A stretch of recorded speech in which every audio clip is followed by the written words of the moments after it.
அனைவருக்கும் என்னுடைய வணக்கம். Abir, Abir.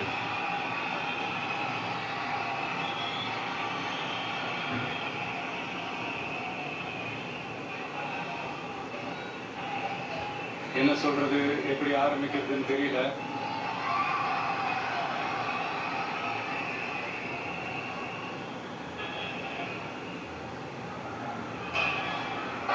சினிமாவில் எப்படியாவது கஷ்டப்பட்டு வெற்றி அடையும்னு இருந்த ஒரு சாதாரண அசிஸ்டன்ட் டைரக்டருக்கு பிறந்த ஒரு பிள்ளையா எனக்கும் வாழ்க்கையில வறுமைனா என்னன்னு எனக்கு நல்லாவே தெரியும், பசினா என்னன்னு எனக்கு நல்லாவே தெரியும். நான் ஒன்றும் பெரிய மன்னர் பரம்பரையிலிருந்துலாம் வந்துடல.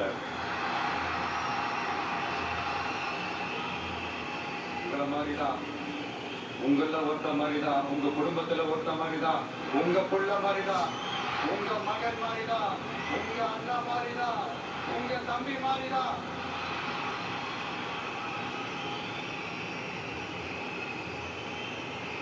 அப்படிதான் நான் உணர்றேன். நீங்களும் என்ன அப்படி நினைச்சதுனாலதான் சினிமாவில் எனக்கு ஒரு மிகப்பெரிய ஒரு இடத்த ஒண்ணு கொடுத்தீங்க. அதையெல்லாம் விட்டுட்டு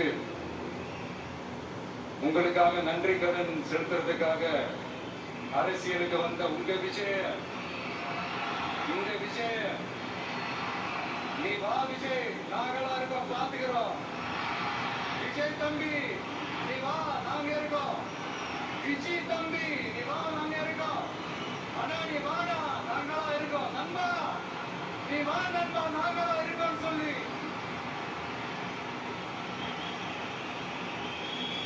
அவ்வளவு அன்பா, அவ்வளவு உறவா என்ன ஏத்துக்கிட்டீங்க. இந்த நேரத்துல இது நான் சொல்லணும்.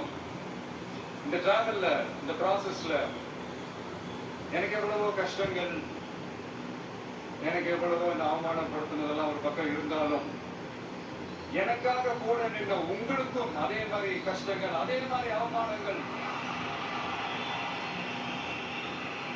அதையெல்லாம் நீங்க பெருசா எடுத்துக்காம, அதையெல்லாம் நீங்க பொருட்டாவே எடுத்துக்காம, என்னோட வலிகளை, என்னோட வேதனைகளை உங்களோட தான் நினைச்சு என் கூடவே நின்று இன்னைக்கு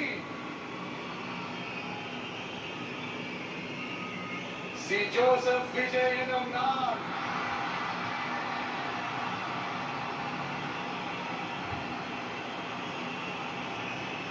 அதை உண்மையாக்கி இருக்கிறீங்க.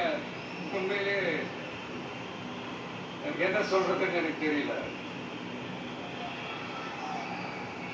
என்னுடைய உறவுகளே, என்னுடைய சொந்தங்களே, நான் ஒன்றும் தேவ தூதன்லாம் கிடையாது. நானும் ஒரு இயல்பான ஒரு வாழ்க்கை வாழ்ற ஒரு சாதாரணமான மனுஷன் தான்.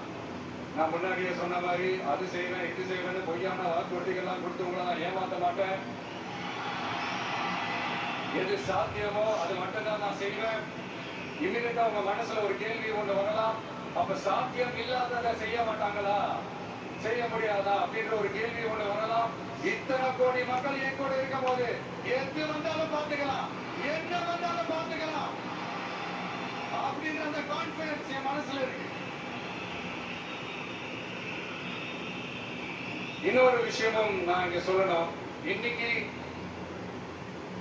நம்ம தமிழ்நாடு கவர்மெண்ட் இருக்கிற அந்த நிலைமையை பத்தி நான் உங்ககிட்ட நான் சொல்லணும். கிட்டத்தட்ட 10 லட்சம் கோடிக்கு மேல கடன் வாங்கி வச்சுட்டு போயிருக்கிற இன்னைக்கு அந்த தமிழ்நாடு அரசு இருக்கிறப்போ, கஜானாவை சுத்தமா தொடச்சி வலிச்சு வச்சுட்டு போயிருக்கிறப்போ, தூக்க முடியாத சுமையை ஏற்றி வச்சுட்டு போயிருக்கிறப்போ,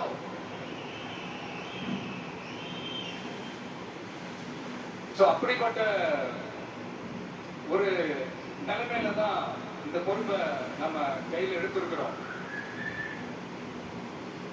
உடனே நீங்க நினைக்கலாம், என்னடா இவர் ஏதோ பொறி வச்சு பேசுறாரு அப்படின்னு. அப்படியெல்லாம் எதுவுமே கிடையாது.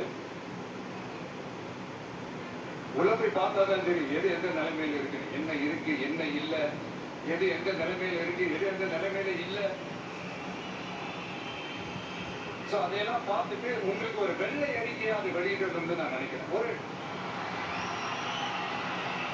ஒரு டிரான்ஸ்பரண்டான ஒரு கவர்மெண்டா, அதாவது இன்னைக்கு நம்ம தமிழ்நாடு கவர்மெண்ட் இந்த நிலைமையில தான் இருக்கு அப்படின்றத சொல்லிட்டு I just want to take it forward from there. அதான் நான் முதல்ல செய்யணும்னு நினைக்கிறேன்.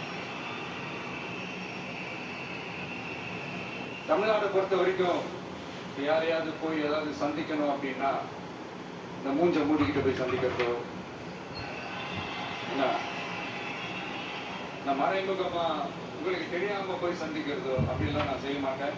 எதுவா இருந்தாலும் வெளிப்படையாக ஒளிவு மறைவு இல்லாம தான் நான் செய்வேன். இவ்வளவு பெரிய ஒரு பொறுப்பை என் கையில கொடுத்துருக்கிறீங்க, அதே நேரத்துல எனக்கு கொஞ்சம் அவகாசமும் நீங்க கொடுக்கணும்னு நான் ரிக்வெஸ்ட் பண்ணி கேட்டுக்கிறேன். நான் சொன்னதெல்லாம் படிப்படியா நிறைவேற்ற நான் ட்ரை பண்ணுவேன், நிறைவேற்றுவேன். அதே நேரத்தில் எனக்கு கொஞ்சம் அவகாசம் கொடுத்தீங்கன்னா எனக்கு கொஞ்சம் உதவியாகவும் ஒத்துழைப்பாகவும் இருக்கும். இது உங்களுடைய ஆட்சி. பெண்கள் பாதுகாப்பு ரொம்ப ஸ்ட்ரிக்டா வச்சிருப்பேன். போதைப் பொருள் கலாச்சாரம் அதை கண்ட்ரோல் பண்றதுக்கு என்னென்ன ஸ்டெப் எடுக்கணும், என்னென்ன முயற்சிகள் எடுக்கணும், இன்னிலிருந்து அதை நான் எடுப்பேன். நம்ம பசங்களை அதுல இருந்து காப்பாற்ற வேண்டியது நம்ம அரசனுடைய பொறுப்பு. அதே மாதிரி சட்டம் ஒழுங்கு எல்லாருக்குமான பாதுகாப்பை நான் உறுதிப்படுத்துவேன். என்னை அவமானப்படுத்துறவங்களாகவே இருந்தாலும், என்னை கஷ்டப்படுத்துறவங்களாகவே இருந்தாலும், அவங்களும் என் மக்கள் தானே. நண்பர்களாக இருந்தாலும் எதிரிகளாக இருந்தாலும் 8 கோடி மக்களும் என் மக்கள் தானே.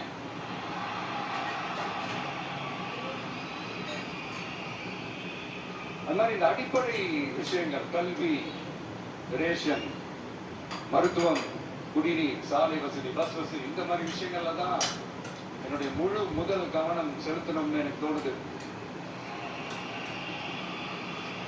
நான் முன்னாடியே சொன்ன மாதிரி மக்கள் பணத்துல இருந்து ஒரு பைசா கூட நான் தொட மாட்டேன். எனக்கு அது அவசியமும் இல்லை. அது உங்களுக்கு நல்லாவே தெரியும். இந்த விஷயம் தப்பு பண்ண மாட்டான், தப்பு பண்ணவும் விட மாட்டான். அது யாராக இருந்தாலும் சரி, என்னோட கவர்மெண்ட்ல என் கூடவே இருக்கிறவங்களாகவும் சரி, விட மாட்டான். சப்போஸ் யாருக்காவது அப்படி ஒரு எண்ணம் மனசுல இருந்துச்சுன்னா, நம்ம ஜெயிச்சுட்ட ஒரு ஆட்டம் ஆடி பார்க்கலாம் அப்படின்ற எண்ணம் யாருக்காவது இருந்துச்சுன்னா இப்பவே இந்த நிமிஷமே அதை எரேஸ் பண்ணிடு.